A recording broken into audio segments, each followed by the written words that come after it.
My mom kicked me and my kids out on Christmas after I spent $22,000 saving them. She chose my entitled sister instead. But the moment I cut off every payment, their perfect family began to collapse in ways they never expected. I am 34 years old, female, divorced, with 2 kids, ages 8 and 11. I work in tech and make good money. Not rich, but comfortable enough to help family when they need it. As it turns out, that has been pretty much constantly for the past 3 years. Let me start with some background, because this didn't happen overnight.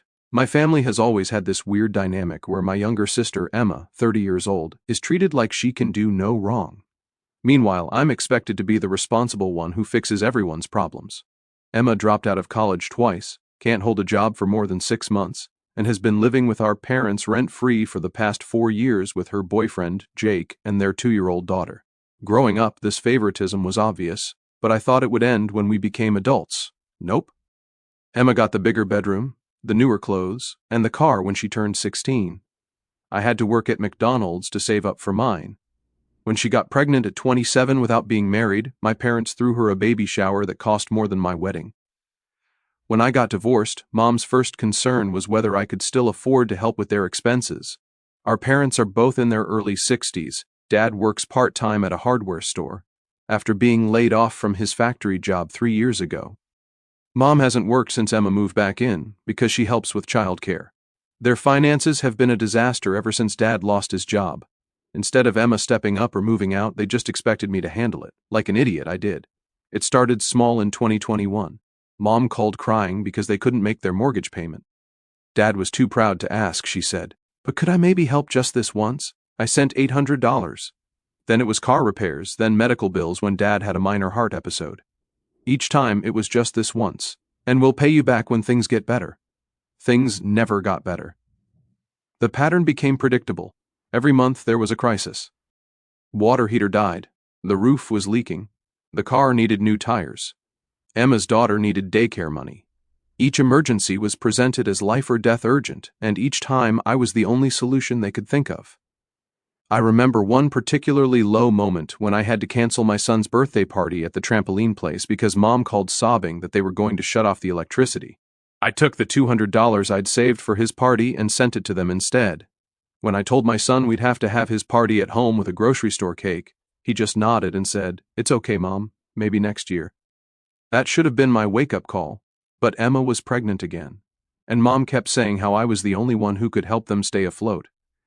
This year alone, here's what I've paid for: $4,200 in mortgage payments, over 6 months, $2,800 for Dad's medical bills and medications, $1,900 for car repairs on both their cars, $3,100 to prevent their utilities from being shut off, $2,200 for home repairs after their basement flooded, $1,800 on groceries and miscellaneous expenses, and $6,000 for Emma's car when hers finally died completely. That's $22,000. $22,000 that I scraped together by working overtime, picking up freelance projects, and basically having no social life.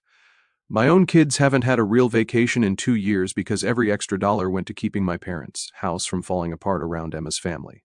The most infuriating part is that Emma acts like she's entitled to it. Not once has she thanked me directly. When I paid for her car, she complained to Mom that I got her a basic Honda instead of something nicer. She actually said, "If Jen can afford to help, why can't she help properly?" When I covered their mortgage so they wouldn't lose the house, she posted on Facebook about how family comes through when it matters, without mentioning that I was the family coming through. Meanwhile, Jake works maybe 20 hours a week at a gas station and spends the rest of his time playing video games in my parents' basement. Emma hasn't worked since she moved back in, claiming she needs to focus on being a mom, as if single working mothers don't exist everywhere. The breaking point conversation started months ago. I began mentioning to Mom that I was struggling to keep up with all the financial help they needed. I wasn't saying no, just explaining that I couldn't pull money out of thin air. Maybe Emma could get a part-time job, I suggested once. Even 15 hours a week would help with expenses. Mom's response was that Emma is dealing with postpartum depression and can't handle the stress of working right now.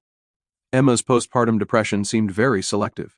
She had energy to go shopping with friends, post constantly on social media, and plan elaborate birthday parties for her daughter. But working? That was too stressful. I tried talking to Dad about it, thinking he might be more practical. Dad, I can't keep covering major expenses every month. My own kids need things too. His response, well, Emma's kids are younger. They need more help right now, as if my 8 and 11-year-old didn't need things like clothes that fit, school supplies, or the occasional fun activity. But the absolute last straw was Christmas dinner. I'd been looking forward to it for weeks. My kids were excited to see their grandparents and cousin. I brought a $200 ham, made 3 side dishes from scratch, and spent $150 on gifts for everyone. I even bought Emma's daughter a $60 toy kitchen she'd been wanting, because despite everything, I love my niece, and it's not her fault her mother is entitled. We got there around 2 p.m., and everything seemed normal at first. The kids were playing, Dad was watching football, Mom was fussing in the kitchen. But I noticed Emma seemed particularly smug about something, and Jake kept giving me these weird looks, like he knew something I didn't. I should have known something was up when Emma made a point of showing me her nails. She'd gotten an expensive gel manicure that morning.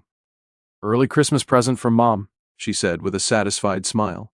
Meanwhile, I'd been doing my own nails with $3 drugstore polish because I couldn't justify spending money on luxuries. About an hour in, Emma corners me in the kitchen while I'm helping Mom with the rolls. "So, Mom told me you've been struggling financially?" she says with this fake, concerned voice loud enough for Mom to hear. I looked at her like she'd grown a second head. Struggling? I had just paid her car payment last month. Right, but Mom said you complained about money being tight when she asked for help with groceries. I had mentioned that I was budgeting carefully because of all the money I'd been sending them, but I never complained. I just wanted Mom to understand that I couldn't keep pulling money out of thin air. I didn't complain, I just explained that I can't. "Look, I get it," Emma interrupts, stirring the gravy with an air of superiority. "But maybe it's time to recognize that some people's needs are more urgent than others. I have a child to think about." "Emma, I have 2 children, and I've given you guys $22,000 this year." She actually rolled her eyes. "It's not like you can't afford it. You make like twice what Jake makes." She paused, then added with a smirk. "Besides, you chose to have kids after your divorce. I didn't plan for this." That comment hit me like a slap. Emma got pregnant accidentally, sure, but she'd been living rent-free with our parents for years before that. Her lack of planning wasn't my responsibility. Mom cleared her throat uncomfortably. "Girls, let's not argue on Christmas." Before I could respond, Mom called everyone to dinner. I was seething but tried to keep it together for the kids' sake. "We all sat down," said Grace, and started eating. The ham was perfect, the sides were delicious, and the kids were happy. For about 20 minutes I actually managed to enjoy Christmas dinner. Everything was fine until Mom started talking about New Year's plans. "Emma and Jake found this beautiful cabin rental up north," Mom says, her eyes lighting up. "It'll be such a nice family getaway. Right on the lake with a hot tub and everything." "That sounds expensive," I said, trying to keep my voice neutral while cutting my daughter's ham. "Oh, it is," Emma says brightly. "But Mom and Dad are helping us out with it. They figured we deserve a real vacation after the year we've had." I put my fork down carefully. "They're paying for your vacation?" "We're all pitching in," Dad says quickly, not meeting my eyes. "It's going to be a family trip." My stomach dropped. "All of us?" I asked. "Am I invited?" The silence was deafening. Emma and Mom exchanged a look, and Jake suddenly became very interested in his mashed potatoes. My kids looked up from their plates, sensing the tension. "Well," Mom says slowly, "the cabin only sleeps 6. With Emma's family and us, it's already full." I felt like I'd been punched in the gut. "So, you're paying for a family vacation that doesn't include half the family?" "It's not like that," Emma says, waving her hand dismissively. "You can afford your own vacations. We can't. Besides, you're always so busy with work you probably wouldn't have fun anyway." That's when something inside me snapped. I can afford my own vacations because I don't spend all my money bailing out my parents and buying my sister new cars. "Don't be dramatic," Mom says, her face flushing. "We appreciate your help, but what? But Emma deserves a vacation more than my kids deserve to see their grandparents? But Emma deserves a cabin rental more than my kids deserve new shoes that aren't from Walmart?" My daughter looked at me with confusion. She didn't know that I'd been shopping at Walmart for their clothes while sending hundreds of dollars a month to keep Emma in Target outfits. "That's enough," Dad says sternly, pointing his fork at me. "This is Christmas dinner. You're being inappropriate." "You're right. It is Christmas dinner. The Christmas dinner I brought the ham for, made 3 dishes for, and bought gifts for everyone while you guys plan vacations I'm not invited to with money I helped you save by paying your mortgage." Emma throws her napkin down dramatically. God, you're so selfish. Not everything is about you. Can't you just be happy for me for once? Selfish. I've given you people $22,000 this year. Nobody asked you to, Emma shouts, standing up from the table. Actually, you did. You all did. Every single month for 3 years. Emma needs daycare money. Emma needs a car. Emma needs groceries. Emma needs. Mom stands up, her face red with anger and embarrassment. I think you need to calm down. You're ruining Christmas for everyone. The children are getting upset. She was right about that. Emma's daughter was crying, and my kids looked terrified, but I was too far gone to stop. I'm ruining Christmas? I'm not the one planning family vacations that exclude half the family while living rent-free in someone else's house. That's it, Mom explodes. You're being cruel and jealous. Emma has been through enough this year without you attacking her on Christmas. Emma has been through enough? What has Emma been through except sitting in your house rent-free while I pay all her bills?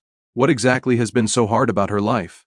Emma started crying louder. You don't understand what it's like being a single mom. I am a single mom. I'm a single mom who works full-time and still manages to support half this family.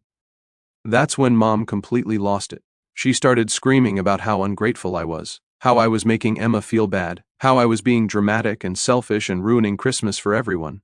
Dad joined in, saying I was embarrassing them in front of the kids and that I needed to apologize. Through it all, Emma sat there with this satisfied smirk, like she was enjoying the show. She'd orchestrated this whole thing, bringing up my finances in the kitchen, mentioning the vacation she knew I wasn't invited to. She wanted this confrontation. My son tugged on my sleeve. Mom, can we go home now? His voice was small and scared. That broke my heart more than anything. My kids were watching their mother get screamed at by their grandparents on Christmas because I dared to question why I wasn't included in the family vacation I was indirectly funding. Finally, Mom points toward the door, her fingers shaking with rage. If you're going to act like this, maybe you should leave. Emma has been through enough this year without you attacking her on Christmas. She deserves better than this jealousy. Emma has been through enough? What has Emma been through except sitting in your house rent-free while I pay all her bills? Get out, Mom says, her voice ice cold. Just get out. Emma deserves better than listening to this jealousy. She's trying to build a life for her daughter, and all you can do is tear her down. I looked around the table one more time. Dad was nodding in agreement. Emma was crying crocodile tears while comforting her daughter. Jake was still avoiding eye contact. My kids were gathering their coats, ready to flee. You're really choosing her over your own grandchildren on Christmas? We're choosing the person who isn't throwing a tantrum at the dinner table, Mom snapped. She actually walked over and opened the front door for us, stood there holding it open while my kids and I gathered our coats and presents. The cold December air rushed in, making everyone shiver. Emma called out as we were leaving, I hope you're happy now. You ruined Christmas for everyone. Mom slammed the door behind us so hard it rattled the windows. I stood on their front porch for a moment, holding my kids' hands while they cried, listening to the muffled voices inside continue the conversation without us. Through the window, I could see Mom comforting Emma while Dad cleared our plates from the table like we'd never been there. I loaded the kids in the car and drove around for 20 minutes while they cried in the back seat, asking why Grandma was so mean and if we were ever going to see them again. Finally, I pulled into a McDonald's parking lot and made a decision. I opened my banking app and canceled every single automatic payment to my parents. The mortgage payment scheduled for January 2nd, canceled. Dad's recurring medical payment, canceled. The $300 monthly grocery allowance I'd been sending, gone. The emergency fund I'd set up for them, closed. Then I called their bank and removed myself from the emergency contact list for their accounts, called their mortgage company and removed my name as someone authorized to make payments on their behalf, called their utilities companies and removed my credit card as backup payment. We went into MC Donald's and had Christmas dinner, Happy Meals and apple pies. While my kids gradually stopped crying and started talking about the presents they'd gotten, my daughter hugged me and said, It's okay, Mom, at least we're together. That almost made me start crying again. My phone started ringing 45 minutes later. First it was Dad. Honey, your mom is upset. She didn't mean what she said. You know how she gets when Emma cries. I told him to call me back when they were ready to apologize to my children for ruining their Christmas and throwing them out of their grandparents' house. Then Mom called, You're overreacting. Come back and we'll talk about this. Emma feels terrible. I told her I was done talking, I was done paying, and I was done pretending Emma's needs were more important than my children's dignity. Then Emma called, suddenly crying and apologetic. Suddenly she was sorry. Suddenly she realized how hard things must be for me. Suddenly she wanted to make things right. I didn't mean for this to happen, she sobbed into the phone. I just wanted everyone to get along. You wanted everyone to get along by making sure I knew I wasn't invited to the family vacation? It wasn't personal. The cabin was just small. Everything about this is personal, Emma. You've made it personal by treating me like a bank account instead of your sister. Too late for apologies, too late for explanations. Too late for everything. The real meltdown started 3 days later when their mortgage payment bounced. Mom called sobbing, "We're going to lose the house. How could you do this to us? Emma's daughter will be homeless. The same way you threw my children out on Christmas. Easily. Ah, but we have nowhere else to go. And the cabin is already paid for. We used the money from the Christmas fund." The Christmas fund? The money I'd been contributing to all year thinking it was for family gifts? They'd used it to pay for a vacation I wasn't invited to. Emma can get a job. Jake can work full-time instead of part-time. You can get a job, Dad can work full-time. There are dozens of solutions that don't involve my money. But Emma is dealing with postpartum depression. She can't work. Emma's daughter is 2 years old. If she still has postpartum depression, she needs professional help, not a vacation cabin. You're destroying this family. I'm not destroying anything. I'm just not funding it anymore. The calls continued for days. Each family member took turns trying different approaches. Dad tried guilt-tripping me about Emma's daughter, as if I hadn't been indirectly supporting her for years. Emma sent long texts about how she'd learned her lesson and would be more grateful. Mom alternated between crying and anger, sometimes calling me 5 times in one day. But the one that really got to me was when Emma sent a text saying, "I hope you're happy. My daughter is going to be homeless because of your selfishness."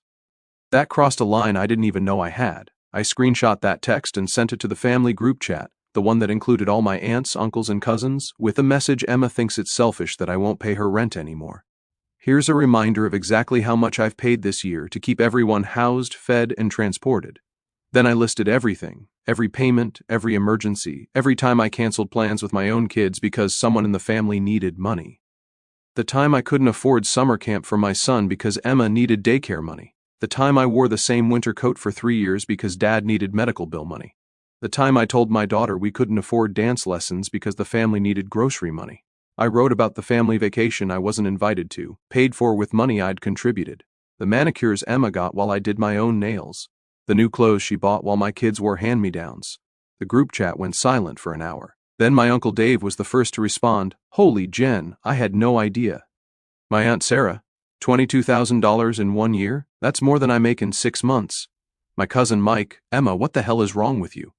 How do you ask someone for money then not invite them on vacation?" My grandmother, who rarely uses technology but had someone help her read the messages. "I am ashamed of all of you. That girl has given you everything, and you threw her babies out on Christmas." Suddenly, the whole family knew exactly what had been happening. They knew I'd been supporting 4 additional adults and a child while raising my own kids alone. They knew about the cabin trip I wasn't invited to, despite funding the family that was going. They knew Emma had been living rent-free while I worked overtime to pay her parents' mortgage. The family started taking sides, and it wasn't the sides my parents expected. My Uncle Dave called my dad directly that night. I know because Dad called me afterward, furious. "Your uncle thinks I'm some kind of deadbeat father. He said I should be ashamed of myself for throwing you out on Christmas after everything you've done." My Aunt Sarah called my mom. "Emma is a grown woman with a college degree. Why isn't she working? Why is Jen paying for everything while her own kids go without?" My grandmother had someone drive her over to my parents' house. At 85 years old, she showed up unannounced to tear into all of them.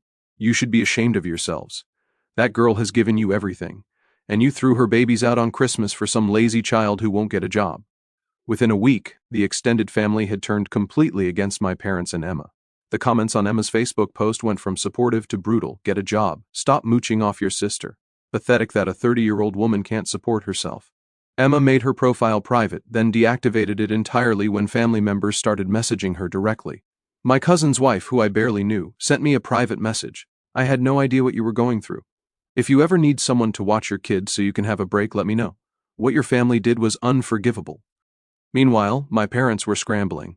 Without my monthly contributions, they couldn't make their mortgage payment. They tried to get a loan, but their credit was shot from years of late payments and financial mismanagement, ironically caused by relying on my money instead of managing their own finances properly.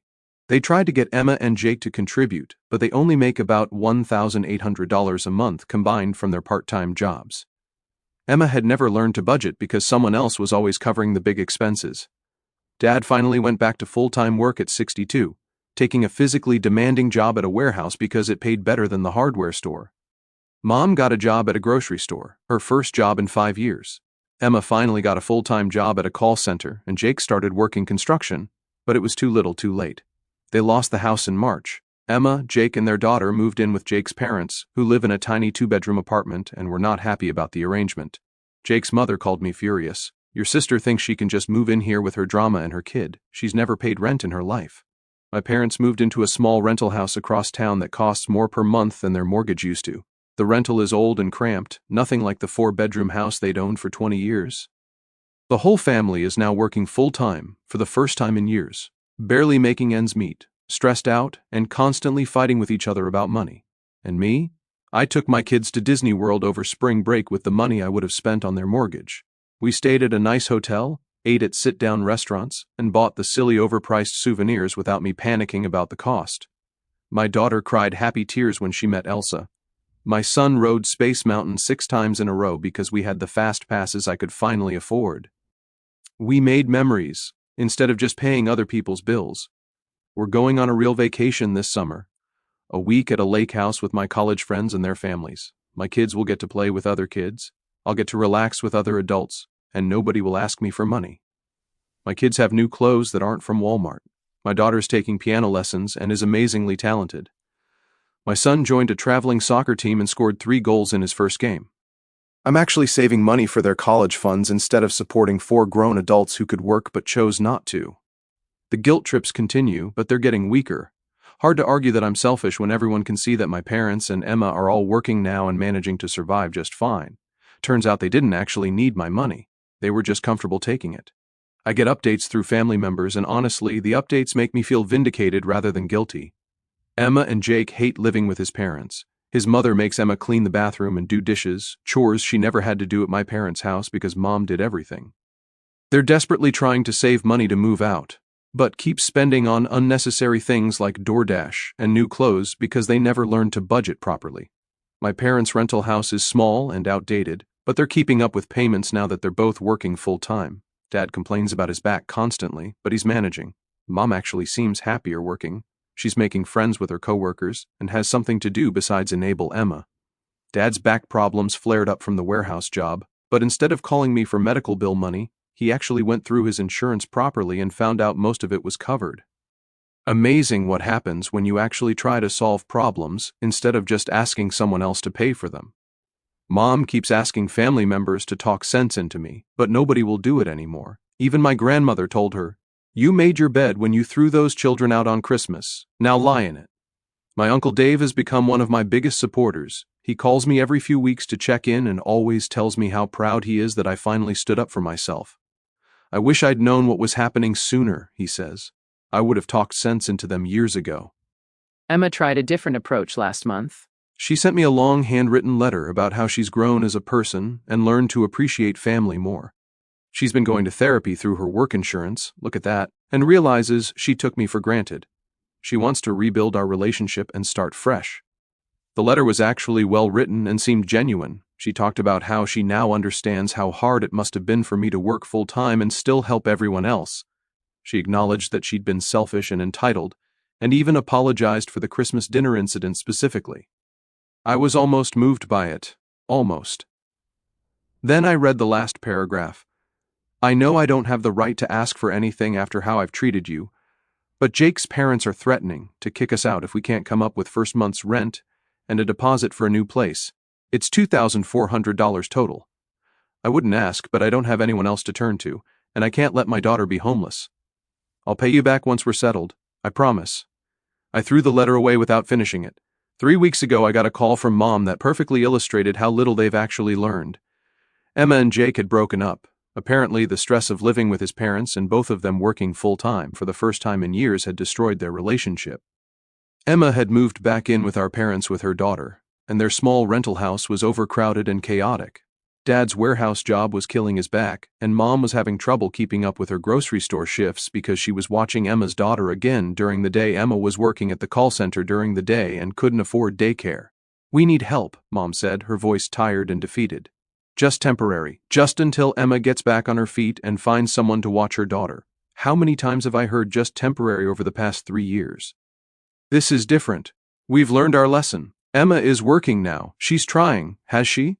Because it sounds like Emma is right back where she started. Living with you and needing support while expecting other people to solve her problems. She's going through a divorce. She needs family support. And her daughter needs stability. She had family support, $22,000 worth. You threw that support away when you chose a vacation over your grandchildren's Christmas. Mom started crying. "I was wrong, we were all wrong, but please think about Emma's daughter. She doesn't deserve this. She's just an innocent little girl." That almost got me. Almost. But then I remembered my own kids' faces when they got thrown out on Christmas, and I steeled myself. Emma's daughter deserves a mother who works to support her, not a mother who expects other people to pay for everything. Emma's daughter deserves stability, which means Emma needs to grow up and create that stability herself, not keep moving back in with her parents every time life gets hard. So that's it? You're just going to let us lose everything? You already lost everything, Mom. You lost it when you decided Emma's comfort was more important than my children's dignity. The house was just stuff. This family was what mattered, and you threw it away for a vacation rental. I hung up, and I haven't answered their calls since. But the story doesn't end there, because life kept happening. 2 weeks after that call, I got a message from Jake's mother. Emma had been fired from her call center job for missing too many days. Apparently, she'd been calling in sick whenever her daughter was fussy or she was tired from staying up late on her phone. Without income, Emma couldn't contribute to my parents' rent, and they were struggling again. But, this time, there was no one to call for help. The extended family had made it clear they weren't going to enable Emma's behavior, and I had completely cut off financial support. My parents both picked up extra shifts. Mom started working 6 days a week at the grocery store. Dad took on overtime at the warehouse despite his back problems. Emma finally found another job at a fast food place this time, because her call center experience wasn't enough to get her hired anywhere better. After being fired, the 3 adults and 2-year-old living in a small 2-bedroom rental house was chaotic and stressful. My parents were exhausted from working so much and taking care of a toddler. Emma was angry about having to work a job she considered beneath her. Everyone was on edge constantly. Meanwhile, my kids and I were thriving. My daughter's piano teacher says she has real talent and wants her to participate in a recital next month. My son's soccer team made it to the regional championships. I got a promotion at work, partly because I was able to put in extra hours without worrying about family emergencies anymore. I started dating someone, a wonderful guy I met through my son's soccer team. He's a single dad too, and when I told him about my family situation, he was amazed. "You supported all those people while raising 2 kids alone? How did you even manage that?" When I explained the favoritism dynamic and how it all ended, he shook his head. "My parents would never choose between their kids like that, and throwing your kids out on Christmas. What kind of grandparents do that?" He's right. What kind of grandparents choose their adult daughter's comfort over their grandchildren's feelings? What kind of parents throw children out of their house on Christmas because their mother dared to question being excluded from a family vacation? My kids ask about their grandparents sometimes, especially my daughter. She's more empathetic and forgiving than I am. I tell her the truth in age-appropriate terms. Grandma and Grandpa made some choices that hurt our feelings, and until they can apologize and show they've changed, we need some space. It breaks my heart, but I refuse to teach my children that you should accept being treated badly by people who are supposed to love you. I refuse to teach them that some people's needs matter more than others based on favoritism rather than actual circumstances. Last week, my daughter asked if we could send Grandma a birthday card. I told her we could make one, but we'd keep it for now and maybe send it later when things get better. She drew a picture of our family with a rainbow over it and wrote, "I hope everyone can be happy again someday." I hope so too, sweetheart. But happiness built on one person sacrificing everything for everyone else's comfort isn't real happiness. It's just a pretty lie that falls apart the moment the sacrificing person says no. The rest of the family has rallied around me and my kids in ways that make me realize what healthy family relationships actually look like.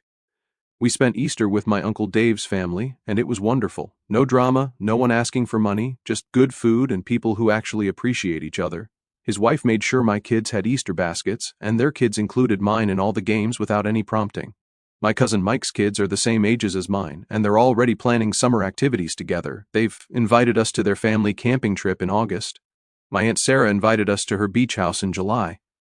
My grandmother sends my kids cards and small gifts just because, and tells everyone who will listen how proud she is of me for standing up for myself. This is what family is supposed to feel like: reciprocal, respectful, based on love rather than obligation or exploitation. The most telling moment came last month when my son needed emergency dental work after a skateboard accident. It was going to cost $800 out of pocket after insurance. For the first time in years, I didn't panic about the expense. I had the money in my emergency fund, the fund that used to go to my parents' emergencies instead of my own family's. When I mentioned this to my Uncle Dave, he said something that really stuck with me. That's what that money was supposed to be for all along. Your kids' emergencies, not everyone else's convenience.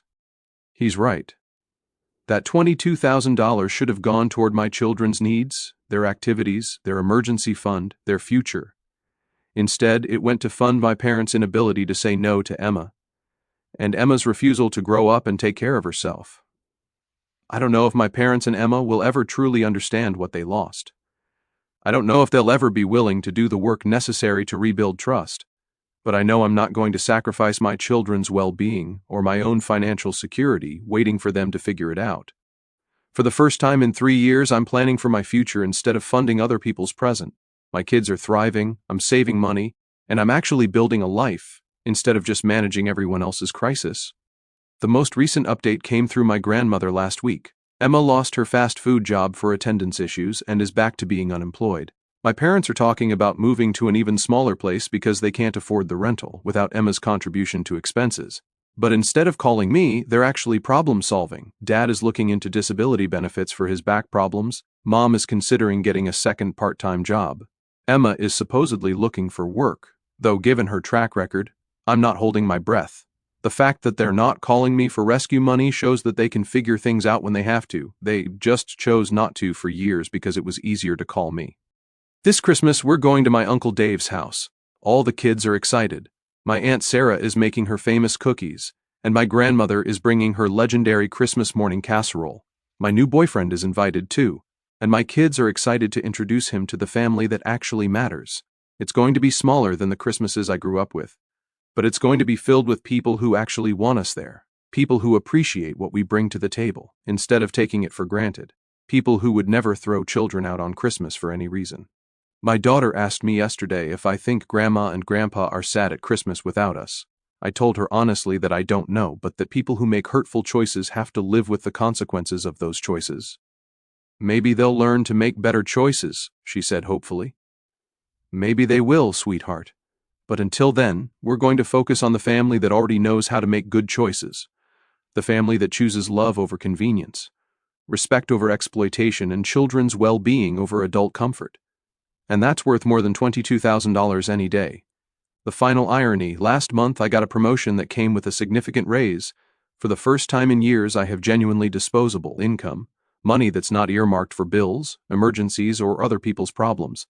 I'm using some of it to take my kids on that summer vacation. Some of it is going into their college funds. Some of it is going toward piano lessons and soccer fees and all the normal kid activities I couldn't afford when I was supporting half the family. And some of it is going into my own emergency fund, because I learned the hard way that you can't take care of anyone else if you don't take care of yourself first. My family taught me that lesson, just not in the way they intended.